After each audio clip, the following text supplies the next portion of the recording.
ঝিনাইদহে এনসিপির মুখ্য সমন্বয়ক নাসিরুদ্দিন পাটোয়ারি সহ বেশ কয়েকজন নেতৃবৃন্দের উপর হামলা হয়েছে।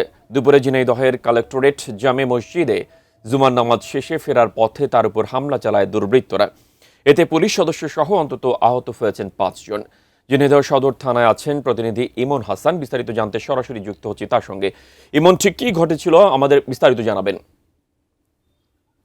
মেহেদী, আপনাকে একটু জানিয়ে রাখি যে ঠিক এই মুহূর্তে অবস্থান করছি ঝিনাইদহ সদর থানাতে। ঠিক আমার পিছনে যে থানার দেখছেন, সেখানে কিন্তু এনসিপির যে আহ, মুখ্য সংগঠক নাসিরুদ্দিন পাটোয়ারি, সেই সাথে মহিউদ্দিন রনি এবং তারেক রেজা সহ বেশ কয়েকজন কেন্দ্রীয় নেতাকর্মীরা এখানে কিন্তু সেফলি তাদেরকে রাখা হয়েছে।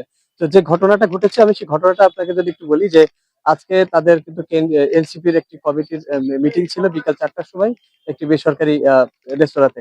তো সেখানে দুপুরে এখানে জুমার নামাজ আদায় করেন কালেক্টরেট মসজিদে। সেখানে নামাজ শেষ করে তারা যখন বের হচ্ছিলেন, তখন তাদের উপরে অতর্কিত হামলা হয়। তবে এখানকার যে সকল নেতাকর্মীরা আছে তাদের কাছে আমরা জানতে চাইছিলাম যে মূলত ঘটনাটা কারা ঘটিয়ে থাকতে পারে, বা তারা জানাচ্ছিলেন যে ঝিনাইদহের সদ্য ছাত্র দলের কমিটি ঘোষিত সেখানকার সভাপতি সাহেব তার নেতৃত্বে মূলত হচ্ছে যে এখানে ঘটনাটা ঘটানো হয়েছে, এমনটাই অভিযোগ করেছে স্থানীয় যে সকল নেতাকর্মীরা আছে। 32 ইঞ্চি জেভিকো টিভি এখন মাত্র 15,000 টাকায়, সাথে পাচ্ছেন 3 বছরের প্যানেল ওয়ারেন্টি।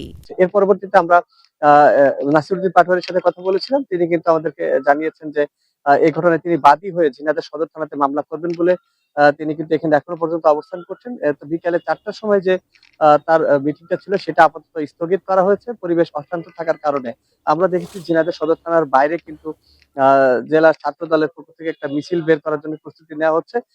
সেখানে কিন্তু তারা অবস্থান করছে। তো এখন এখানকার যে পরিস্থিতি বিরাজ করছে সেটা হচ্ছে একটা উদ্বেগ উৎকণ্ঠার মধ্য দিয়ে যাচ্ছে। এখানে আহ পুলিশ সুপারের নেতৃত্বে কিন্তু এখানে পুলিশ লাইন থেকে অতিরিক্ত পুলিশ মোতায়েন করা হয়েছে। তো যদিও পুলিশের নিরাপত্তা বেষ্টনী আছে, তো আশা করছি হয়তো বা কোনো একটা বড়সড় দুর্ঘটনা ঘটবে না। এই আমার কাছে ঝিনাইদহের এই সর্বশেষ পরিস্থিতি ছিল, মেহেদী।